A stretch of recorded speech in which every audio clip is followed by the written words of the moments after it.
Allô tout le monde, mon nom est Mandy et aujourd'hui nous allons parler d'un trouble alimentaire et spécifiquement de l'anorexie. Donc, débutons. Ma première question. Comment fait-on pour savoir si une personne a des troubles alimentaires? Premièrement, est-ce qu'elle regarde les magazines et focalise surtout sur les mannequins très maigres? Est-ce que cette personne est influencée par les médias? Est-ce que quand elle voit des images comme celle-ci, elle s'exprime verbalement en disant « Ah, pourquoi ne suis-je pas aussi grande que elle? Pourquoi n'ai-je pas un six-pack comme lui? » Souvent, les gens sont influencés par les likes et les j'aime. Donc, nous savons tous que nous sommes influencés par les médias sociaux, la TV, les magazines, aussi parfois par nos parents. Mais si je vous disais que la beauté pour moi, c'est ceci. Cela. Wow! Des beaux body. J'aimerais tellement la lui assembler, elle est si belle. Cas d'anorexie publicisée. Nous avons en premier lieu Jeremy Gallagher, qui était un mannequin.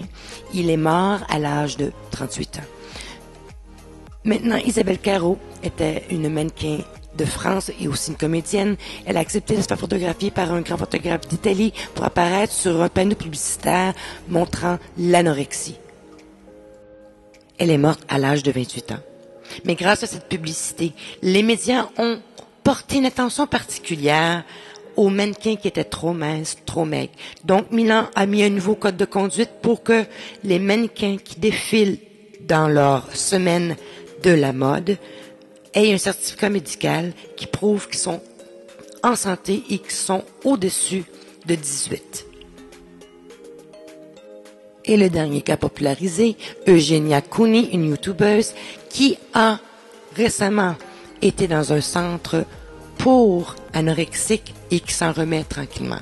Donc, est-ce que ça a été difficile de regarder les images que je vous ai présentées? Pensez-vous que ma vision de la beauté était vraiment correcte? Pensez-vous que ces personnes ont l'air en santé? Si la réponse est non, vous avez absolument raison. Mais qu'est-ce que l'anorexie? L'anorexie, c'est une maladie mentale qui fait partie des troubles alimentaires. C'est une maladie qu'on ne peut pas voir à l'œil nu. On n'a pas un os brisé ni une cicatrice. Certains faits sur l'anorexie. Savez-vous que 1 million d'hommes et 8 millions de femmes disent avoir souffert d'anorexie? Un nombre impressionnant, n'est-ce pas? Ici, les garçons et les filles. 50% des garçons, la problématique est du binge eating et 95% des filles, c'est l'anorexie. 42% des jeunes filles de première à troisième année disent vouloir être plus minces. 5 à 10% des anorexiques vont mourir à l'intérieur de 10 ans. 50% des personnes n'iront jamais chercher du sport. Ici, les enfants de 12 à 25 ans, les jeunes filles, auront un trouble alimentaire. C'est un secret qu'ils gardent en l'intérieur d'eux. Signe avant-coureur de cette maladie. Est-ce que la personne est toujours sur la balance? Est-ce qu'elle se regarde dans le miroir, mais elle voit une image difforme d'elle-même, comme celle-ci?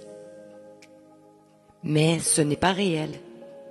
Tout cela est dans ton imagination. C'est une maladie mentale. Les filles réelles, ça n'existe pas à la perfection. C'est une illusion. Mais elles le croient. Donc, elles vont commencer à avoir des difficultés à parler de la nourriture, vont refuser d'aller à des endroits parce qu'elles ne veulent pas que le monde voit leurs problèmes, vont être toujours fatiguées ou bien vont avoir des nuits blanches. Leur batterie personnelle va être tellement basse qu'ils n'auront plus de concentration pour étudier. Donc, lors des examens, ils n'auront pas de bons résultats, ce qui va les mener à l'échec. Les parents vont être sur leur dos. Ils vont les chicaner. Ils vont se sentir comme en prison et ils vont se sentir délaissés. Puis, ils peuvent aller jusqu'à prendre des médicaments pour essayer de maigrir, des laxatifs par exemple. Ils vont aller se faire vomir, vont aller régurgiter tout ce qu'ils ont font de l'exercice, mais beaucoup trop souvent, ont des changements d'émotions beaucoup trop fréquents. Vous allez me dire, mais, et puis, ça arrive à tout le monde? Non, non, non. Il est temps d'aller chercher de l'aide et de demander de l'aide. Les effets sur votre corps à long terme. L'anorexie endommage votre cerveau, vos cheveux, vos muscles, votre peau. Ces personnes te diront qu'elles n'ont pas de problème lorsque tu leur proposes des solutions. Ils te donneront même des excuses et peut-être des mensonges pour pas montrer le résultat. Voici quelques idées pour toi. Dis-lui d'aller voir un médecin, qu'elle s'alimente correctement, boire beaucoup d'eau, 3 repas par jour. C'est bon pour la santé. Elle devra aussi agir. Acte. Commençant par un peu d'exercice, pas à l'extrême. Faire de la pleine conscience ou bien de la méditation, de la relaxation. Maintenant, toi. Oui, oui, toi.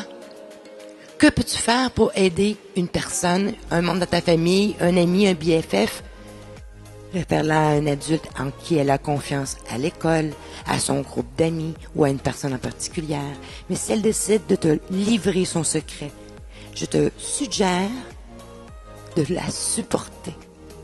Montre-lui ton support, écoute attentivement, c'est très important. Cela n'arrêtera pas ses troubles alimentaires. C'est une longue route, mais ça vaut la peine. Tu peux l'arrêter si tu t'impliques et tu demandes de l'aide, comme à ses parents, qui pourront avoir une discussion plus profonde avec elle, qui pourront apporter le support plus spécifique pour son cas. Dis-lui, mon aide est gratuite, donc profites-en. Ça va prendre du temps avant qu'elle guérisse, mais elle guérira avec un bon programme qu'elle apprendra au courant de peut-être sa thérapie, avec un psychoéducateur ou un psychiatre, un nutritionniste. Elle devra participer peut-être à des groupes de discussion avec des gens qui ont le même problème qu'elle. Elle devra peut-être séjourner dans une clinique spécialisée. Le mois de mai est le mois pour la prévention de la santé mentale. Donc, inscris dans ton agenda dès maintenant que du 4 au 10 mai 2020, ça sera la semaine pour la santé mentale. N'oublie pas, si tu crois connaître quelqu'un qui a cette problématique, dis-lui de lire un peu plus sur le sujet et peut-être lui montrer les bonnes ressources. Donc, merci à tout le monde. Demain, je vais faire la suite de tout cela. N'oublie pas de être là et inscris-toi. Bye! À la prochaine!